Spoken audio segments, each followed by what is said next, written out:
میں ایک sad day میں پاکستان کے عوام اور جمہوری قوتوں سے مخاطب ہوں۔ ہم سمجھتے ہیں کہ جمہوریت فقط اسمبلیوں میں بیٹھنا، قانون سازی کرنا، کابینہ کے بنانا اور انتظامی امور سنبھالنے کا نام نہیں ہے۔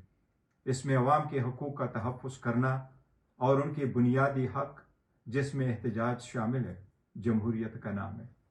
اس لیے اس جمہوریت کے نام پہ جو انسنٹ لوگوں پہ شیلنگ ہوئی ہے، ٹیئر گیس چلی ہے، لائیو بلٹس چلے ہیں، ہم ذمہ داران سے پوچھیں گے کہ کیا پاکستان تحریک انصاف کے احتجاج کے لیے سزائے موت ہے؟ کب تک برادران یوسف کی حکومت جھوٹ بولتے رہے گی اور حقیقت چھپاتے رہے گی؟ ہم ایک واضح کریں، پاکستان تحریک انصاف ایک پرامن جمہوری سوچ رکھنے والی جماعت ہے۔ اسی جمہوری سوچ کی وجہ سے ہم نے کسی کو تحریک کار یا قاتل لیگ نہیں کہا۔ ہم سمجھتے ہیں کہ بنیادی حق کا استعمال کرنا ہمارا حق تھا، وہ حق ہم گیو اپ نہیں کرتے۔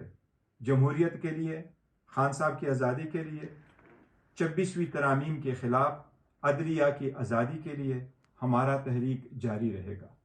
اس کے راستے میں ہمارے بزرگوں نے بھی اور اس ملک کی آزادی کے لیے بھی جو تحریکیں چلی تھیں، انہوں نے بھی قربانیاں دی ہیں۔ ہم انشاءاللہ تعالی آگے بھی پرامن طریقے سے اپنا تحریک چلائیں گے۔ آئندہ کا لائحہ عمل خان صاحب سے ملاقات کے بعد انشاءاللہ پاکستان تحریک انصاف دے گی۔